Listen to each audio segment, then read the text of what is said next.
you say will be recorded. We will make it available after the webinar, the same place that the first two were now made available. It took a little while to figure out how to get the videos out of this team meeting and on YouTube, and then linked back into our webpage so you can see them again.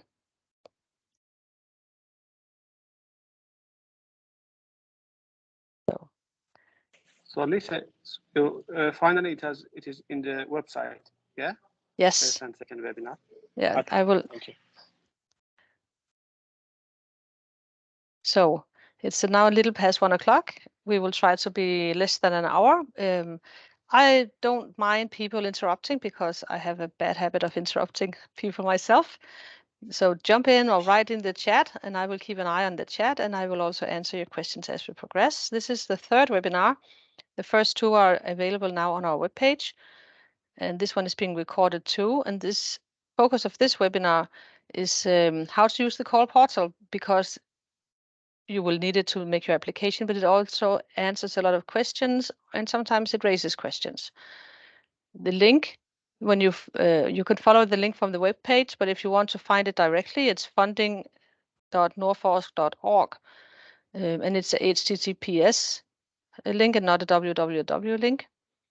And the open calls, obviously you select the Nordic Grand Solutions call, and it gives you all the information you need to answer. This is what it will look like. I don't know why it's so fuzzy.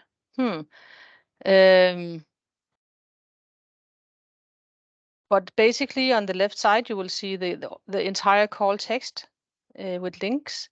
And on the right side, there is a preview option. Let me just go to the next slide because it's more clear. You can preview the form. You can create a user, which you need to do. You can create an application, and once you create the application, obviously you will find the link to continue. A really important information here is that once you submit, you answer the minimum required information, and you submit, you can overwrite as much as you like until the deadline, which makes it a lot easier because there's also a print function, and you might need to create a PDF to share with your partners. So this is a lot easier to just submit it. You can also print as you go along, but it's easier to work as you progress. The call text out here, the call details at length. The eligibility criteria are spelled out, the timeline for the evaluation criteria, and all the definitions and links to such as technology readiness levels or societal readiness levels you might need to explain your project, and also the definitions for research performing organization, which is the requirement for the project leader, and other abbreviations that you might need.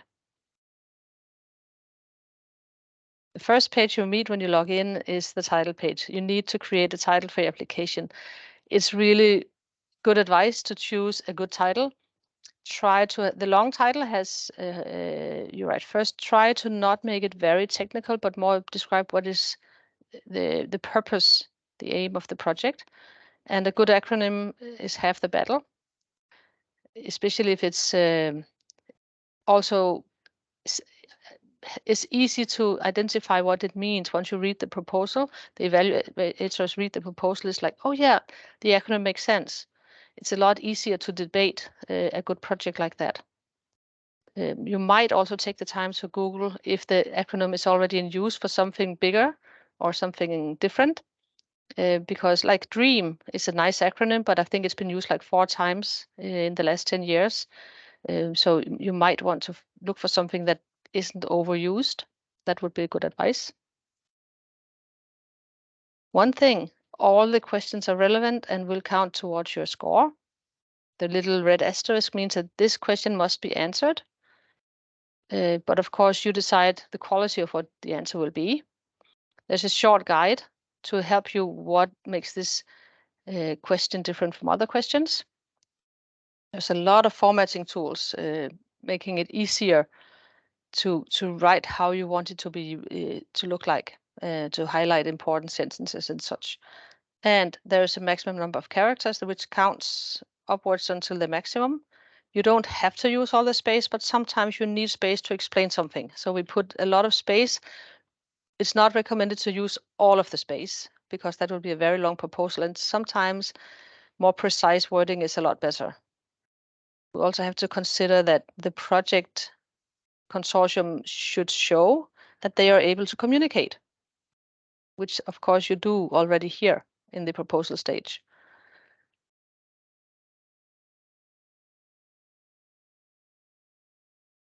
There is a section on a fallback strategy. This is important. If you don't want one, you just write in the text field, not relevant or not applicable. But a fallback strategy is, let's say you have 5 or 6 or 10 partners, and they are from 4 different countries, and one partner falls out for some reason. Maybe they are ineligible, or maybe they draw out in the last minute. Will the project be able to continue? What you describe your scenarios from one end to another. What will you do as a fallback strategy if that partner is not able to continue? Maybe right then the project will finish. Maybe the project will have to divide the work, something. If you have only 3 countries present, you don't need a fallback strategy because the minimum is 3 partners from different countries. Then you just write not applicable.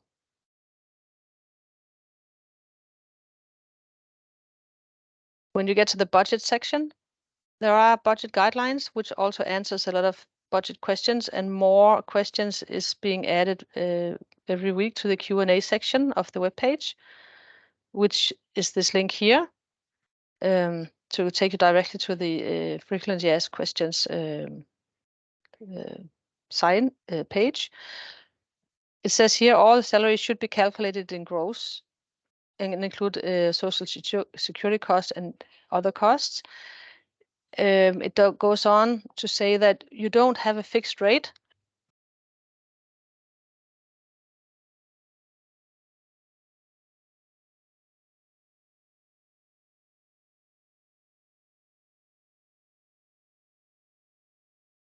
Sorry.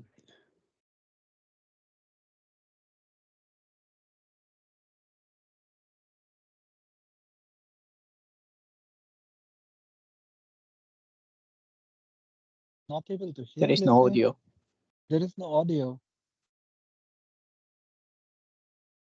Can you hear me? No, but since couple something. of minutes. Yes. Oh, Not. okay. When you started the budget part, Yes. we couldn't. Right. Okay. So there are like these 7 points under in the application portal where you get the most important facts about how to do your budget. The main point is you calculate your budget on what is your normal required cost per hour or cost per month for that person, and then you justify this is our normal overhead, this is our normal rates, or the cost of this equipment, and then you justify the volume of it. These many hours are needed, or this much material is needed. So the experts will assess the feasibility of the budget and the will it cover the ambition of the project, or is it enough? Is it too little? Is it fair? All these things will be evaluated by the experts. So if you need an overhead, for instance, Danish universities, the way their economy is designed by the state is that they must always claim a 44% flat rate overhead on anything, also travels and materials. That's how they must do. So they have to do that. And if you are an approved technical institute, you may have a different rule. And you just say, this is our normal rule. This is how we are supposed to do it in our country. And so you simply justify this is normal. De minimis, a partner who's not a research organization can claim a de minimis amount. And I think I need to repeat that normally the company are required to declare if they had de minimis for the last rolling 3 years. They cannot have a de minimis aid beyond the 200,000 euros in a rolling 3 years, but that counts per state that they receive money from. They can actually receive de minimis from whichever state they like. And since we have 5 states here, they will simply claim a de minimis from one of the other states. It means that a company who say, we already have de minimis, we cannot participate. Well, they can, which is very practical. The reason we use de minimis is that since we are cross-state, we cannot apply for a EU state aid exemption because we're not one state. So we use this rule instead.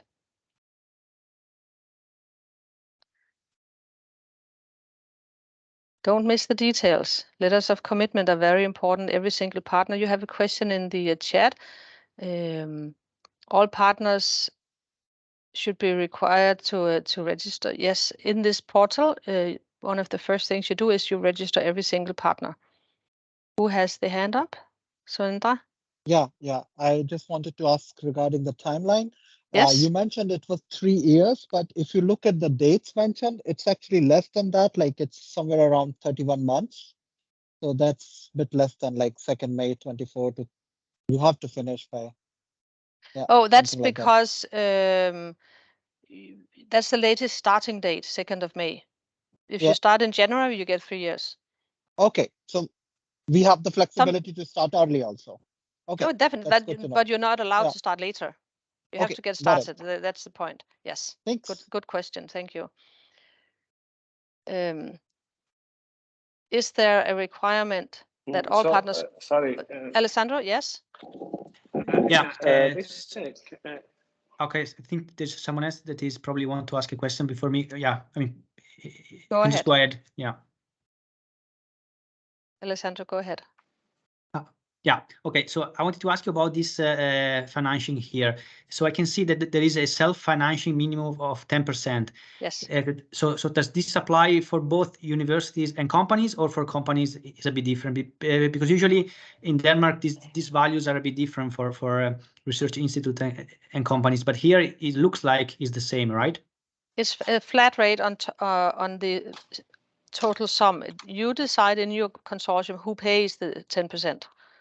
Maybe some companies say we will do hours to cover the in-kind, or maybe some universities say we will supply the access to the laboratory functions and calculate the in-kind.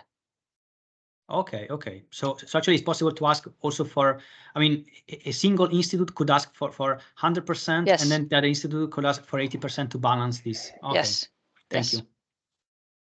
Then Amiri, I think, was the question. Yeah. Yes. I had also one.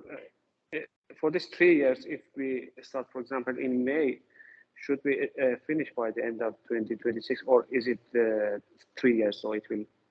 It will be the end finished by 2026. Yes. So it will be shorter if we start late. It will be a few months shorter. Yes. Yeah. Good. So I'm just trying to find the.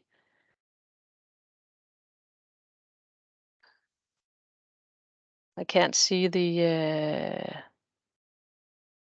question list anymore. How come I lost the numbers, the names list? If you have finished, Amiri, maybe I can shoot in with. I found it. Yes, Siri, you're next. Yes. It says that the maximum amount that may be sought is 25 million Norwegian kroners. Yes. And then the total budget will be 27.5, right? Yes, as a minimum. Yes. Yeah. Yes, you're allowed to have a higher in-kind. Yes. Thank you. Also, if you have partners outside the Nordic countries, they are allowed to count their contribution as in-kind. That might be useful information. Amiri, your hand is up. Okay. There was a question in the chat. Is there a requirement that all the partner countries should have local research institutes involved? No, but the project leader must be a research institute. But in theory, you could have only one, if that makes sense for your project.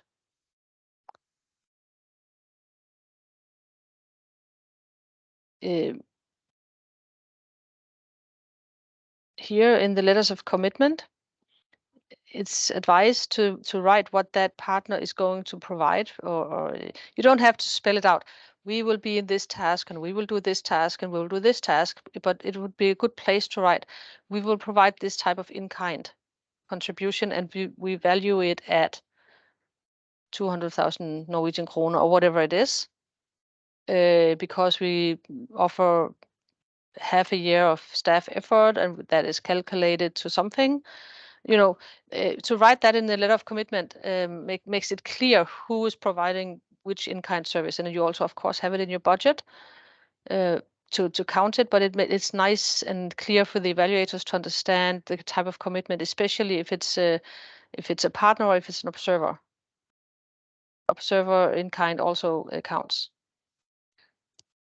I'm trying to find Said. Yes. Do you have more? Yes. Okay. Hi. Good morning. Can you hear me now? Yes. Okay. If it's possible, just I ask this question of the requirements of all the partner, but you say that one of them must be institute, research institutes, so, and must be leader or can. Yeah, must be the leader and owner of the project. Okay. So here you see the menu of questions you have to answer, general information, then the consortium. And here the first one you would provide would be the project owner. And then you go on to, that's the leading institution or research institute. And the administrator of that is that project who's allowed to sign. Then you have a project manager. That might be the same person, but it will not always be the case. And then you go on and add the other projects, participants of the consortium in the consortium description. There is a drop-down menu for type, medium, small, medium company, research institute, etc. And also a country drop-down menu. Then you summarize your project. There will be a short 250 characters summary, which would be should be something that we can publicize if the project is funded. This is what this project is about. And then there's the long one, where you really go into what is the main purpose of this project. Then we ask, what is your policy output? And that's also, why is this going to help in the green transition in the Nordics? What is the heavy duty lifting of this project? Then what kind of impact on Nordic added value will this project have? Why is this idea better solved together than individually? Then you describe the research project itself. This is where you go into the work program of your project and how you're going to do it. And then you have the competences is the CVs of the project partners. There's a minimum of a CV for the project leader, which has to be a research performer with a solid CV in the field. And then team CVs for the core people, the members of the team that will do the work. And then we are at the budget and the letters of commitment, and then just a final page to confirm. There is a question from Mina. Is there a template for the letter of commitment? No, it's a basic letter, just straight text. We confirm that we are going to be part of this project. We see our role as a partner or as observer, and we will provide this type of in-kind or whichever is relevant. That in-kind can be many things. It can be access to end users. It could be an organization that organizes consumers or small businesses of a specific kind. It can be equipment access or research access services. It could be a demonstration field. It can also be advisory roles for some really interesting stakeholders that you would like to have a sanity check as you progress in your project. It could be staff efforts that are calculated. Some companies, private companies, do not want, especially if they receive de minimis, they don't want to say what is the actual value of our hours. So they might just claim a reasonable amount for the in-kind. Or it could be cash payments or other, because this is sometimes those in-kind contributions are creative. We still have a matchmaking platform. There is a form available. You can follow it from this link in the presentation, but it's also on our webpage. And there's already 5-10 companies in there with short presentations.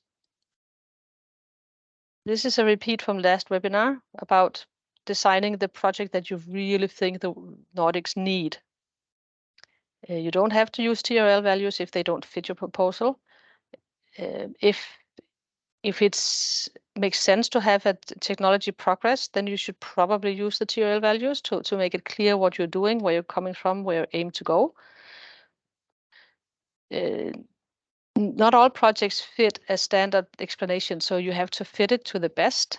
There is a word limit for research projects. I think it's 5,000 characters for each question, or a high number in any case. There should be enough space to explain the project. Make sure you have the necessary costs and argue them. So this is a technology neutral call. It doesn't even have to be a technology. It can be a service that needs to be developed or a model for something. It's not a desktop study. It's definitely a go and touch and do things and talk to people project we're looking for, a high activity level. But it could be a creative new way of making people conserve energy. I don't know. Or it could be a combination of several types of technology services and new ways of making people change their behavior. It can be many things. They will also be aware that when you are funded, your project will have to work together with the other funded projects. And there are research teams, and to learn from each other, to be inspired by each other, and also to have annual workshops or conferences with external participation to see the progress and inform the surrounding world what might be the results, that what kind of input do we need from you, what are we going to deliver. There's one more webinar coming up in September that will be questions and answers to get going. The 5th of September is a week before the deadline. So people have difficulty getting things fixed, we can fix it. The other webinars and this webinar, when it's created into a video, will be available also on nordicenergy.org. There's an article on the right-hand side when you go to the Nordic Grand Solutions page, and you can see that the webinars are now available. So, any more questions? Yes, go ahead. Yeah, just a quick question. So I saw the place where you can look at the past calls. All those have been archived very nicely, but I'm still a bit struggling, like what projects have been awarded and like what is the consortia there. Oh, this is the first call of its type. 3 years ago, there was a flagship program, which was sort of similar, but not the same, with a more narrow scope. This is the first call that has such a wide scope. And the purpose of this one is that we have 6 years and 6 months to solve this issue with the green transition and the climate change. And obviously we cannot solve it, but we can do things. We can try to not make it worse. And some things might need a more grand scale change to reach the targets. Maybe it's a really cool technology that really needs to be promoted now, or it's a different way of combining an innovative solution maybe that combines known technologies in a new way with a little help that might really progress CO2 reduction. There's also a lot of issues of competing resources that needs to be solved in such a project. Yeah. So we expect larger projects, larger consortia than normal projects would normally have. Looking a bit forward, Mina, do you already know when the second call will be launched, and will the themes be the same? We don't know about the second call yet, but probably the theme will be the same. But that will be at least 2 years in the future. Definitely. Should the project address all the challenges or subset mentioned on the call website? If a project idea actually answers all the challenges, I will be very surprised. That would be a big project idea, but I would love it. Definitely apply. That would be great. It would be cool if a solution answers 2 or maybe even 3, but I don't think somebody will answer all of them. And maybe answer 1 to the full, and then has some secondary impact on other sub challenges. Is there a special advantage of having a large consortium? Well, in this case, a large consortium is more believable because of the outreach component of such a proposal. It has to have a wider outreach in the scope of the project. A small consortium could happen, but it would have to be the right partners that to be believable that they can have this impact on outreach, and that they can have all the value chain inputs in their project that they need. But it can happen, but it would be unusual to have only 3 partners. Unexpected anyway. But again, a sharp idea might actually only need 3 partners.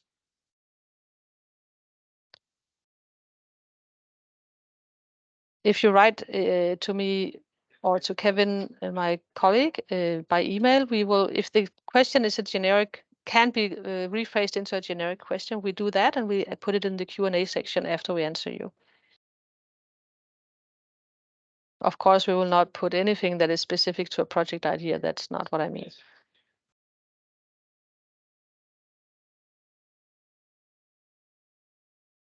You have the emails here somewhere. No, we don't have the emails here. Great. Well, it's actually quite easy. It's lise.nilsson-snabel-a or kanelbulla, or what's the words in different languages? The rate. At. Yeah, at the rate. lise.nilsson@nordicenergy.org. I will put that email somewhere, but it's also on the webpage. Is it important to involve companies in the consortium, or could it just be research institutes? Again, it would be unusual if it was all research institutes, because that's not normally a full value chain. I won't say it can't happen, but it's not normally, would it not be considered a full value chain. And of course, a full value chain is probably also not realistic, because then that could be a lot of people. But you have to have the important partners or stakeholders in your value chain, and some of them will be fine as observers, and some are definitely going to have to be partners. But a pure research project, well, I guess it depends on the type of research institutes. Could happen, but it would be unusual.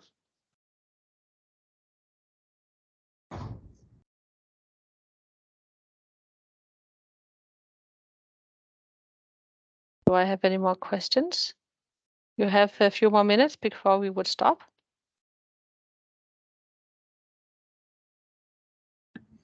Could probably ask about the research project. So, I mean, is there a structure for how we should write the part regarding the research project? I mean, is there a template or something, or everything is in the portal? So it is possible to add the pictures and graphics and so on in the part where we describe the research project. You can upload pictures and graphs in a PDF format, maximum 4 pages. That's in the platform, in the portal. Normally, if you made like a EU proposal or a standard proposal, you normally have the work packages, and normally the first work package is project management, And the last work package is very often communication and dissemination activities. And then the rest is some logic that follows from the project idea in between. Yeah. Thanks. Is there limited to a TRL level? Yes. 2 is quite a low TRL level, but it's admissible. 3 is more expected as the lower TRL level, and the ending TRL cannot go beyond 7 with the funding. But maybe you have a partner who will look at who will be the next step in the value chain, who would then take it to the market. At least if in the proposal idea, you should have an idea of how to progress beyond the project to get to market. That's would definitely be expected to be part of a technology project. But the funding goes to TRL 7. Yes, we have 75 million Norwegian kroner in the funding, and the maximum per project is 25 million Norwegian kroner as a max grant. So that's a minimum of 3 projects, more likely more, because more projects will be smaller.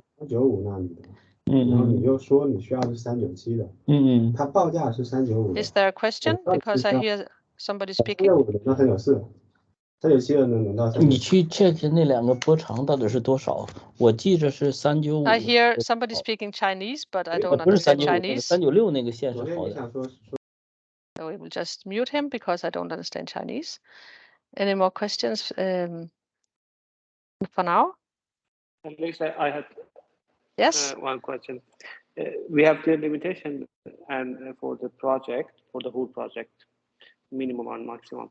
Do we have any limitation for each partner, or is it open? No, that's for you to decide. Design your best project, really. Normally, you would expect some sort of balance. Mm-hmm. It would be unusual if 90% of the effort goes to one project partner. Yeah. But it doesn't have to be perfect balance. The balance means this is we are using the best competences from these project partners, and that can be small partners and big partners in terms of effort in the budget. Gavin has a question. Can this application focus on ways of organizing around energy systems change, for example, innovations in governance, multi-actor co-creation, for example? Yes, that can be the focus of the project. Definitely. It doesn't have to be a core technology development, for instance. It can be, we can do things differently. Obviously, you would have to answer, do we have the technology to do the things differently, or is there a need for a new type of technology to do this? Or is it education that we need?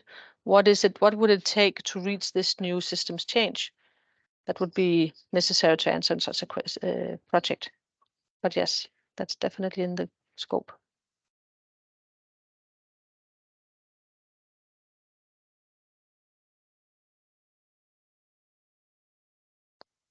I don't think there are more questions, and we are a little more than half an hour. I will, Kevin, have a question or a comment, I guess. Go ahead. I thought I should just say that you can enter into the application portal already. Lisa's probably mentioned that. And you can resubmit the application as many times as you'd like. So I would suggest that you get working in the portal as soon as possible. There has to be, I see there was one question regarding all partners logging in. Only the project owner will be able to log on to the same application. So that person will need to coordinate this. But you can resubmit as many times as you like. So just get going and working in the actual portal so that you're sure that you have all the information that you need there, and then ask the different partners to help you to write the content of the different boxes or text in the different text boxes. Yes. Karimi? Hi, one question because when you said that you can submit it as many times as possible, do you mean that we can save the application and continue on that? Yes. Or to save all the it. time we have to submit and then resubmit? Or Well, the benefit is that once you say, oh, let me submit, then it will save what you already put in there. Especially when you get nearer to the deadline, you might have issues finding a CV for one of your partners or something. It's a great benefit that you have something in there, and then you can upload the correct PowerPoint, or you can change the budget or reword a phrase. But it will be there, and you don't have this last 10-minute issue of the whole thing crashing. And it's nice to be able to print the whole application as it looks right now from this function here. That also helps to distribute to partners and say, work on this. This is what we have right now. Kevin, you want to add here? Yeah, just so to you can both reiterate- save it, but you can also submit it. But it's also possible to submit it several times. So so when you're working on a draft now, just working it as a draft. But when you get closer to the deadline, I would suggest that you maybe the day before submit it, and if you look for some last changes, then you resubmit it the day after. This way there is not this issue of, oops, I have to call and ask for forgiveness for missing something. It's a lot safer that you are in the system and you might have to solve a technical issue in the last minute when everybody uploading, and then you might have an issue with uploading in that last minute, and we can fix it. But not if you didn't submit in time, then it's too late to fix it. So I assume the system is like all other Nordforsk and Yes, it NER is. forms as before, right? Well, the content of Mostly. the questions is fitted to this call. Yeah, of But course, yes. yeah, but the whole system. I mean, Yes, it's the same. Yeah, thank you. So, Mendra? Yeah, just a quick thing to Kevin. As you were saying that the whole control of the application will be by the project leader or the research organization, whoever is the leader. But if I understand correctly, it's still we have to get our all partners registered for this. No? What you need to do is that you need to have letters of commitment from all partners. But the application will be handled by one person, and that will be the project manager of the project. Okay. So you have to find one project manager that has the responsibility to enter into all the information. So there's only one login for each application. Okay, that's good to know. I mean, all the other partners not necessarily have to be in the system. Oh, well, they have to be listed in the system with their company name, contact information, what type of organization they are, so that it matches whatever is in the budget. But they don't log in to sign that we agree. What they do is they write a letter of commitment and sign that, and that is uploaded to the system. Got it. Thank you. Good question. So I think just be aware that there is one more webinar. If you don't have to wait for September 5 to ask more questions, you can just write us and we will answer you as we go along and put the if it's a question that everybody would need the answer to, we will put it in the Q&A section.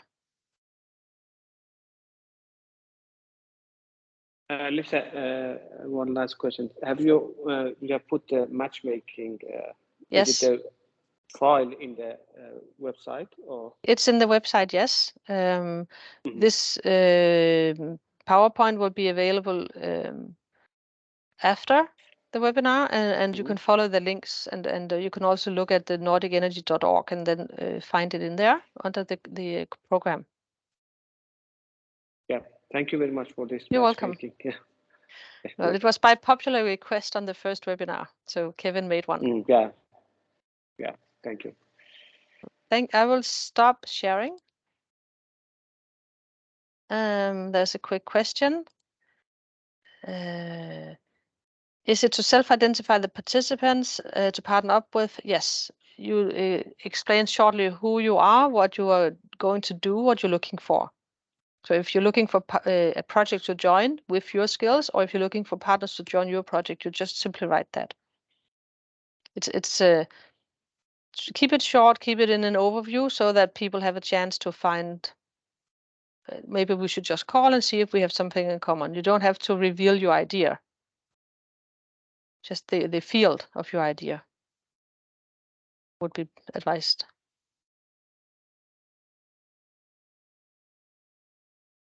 Well, have fun developing consortia and projects. Thank you. So I will stop the video.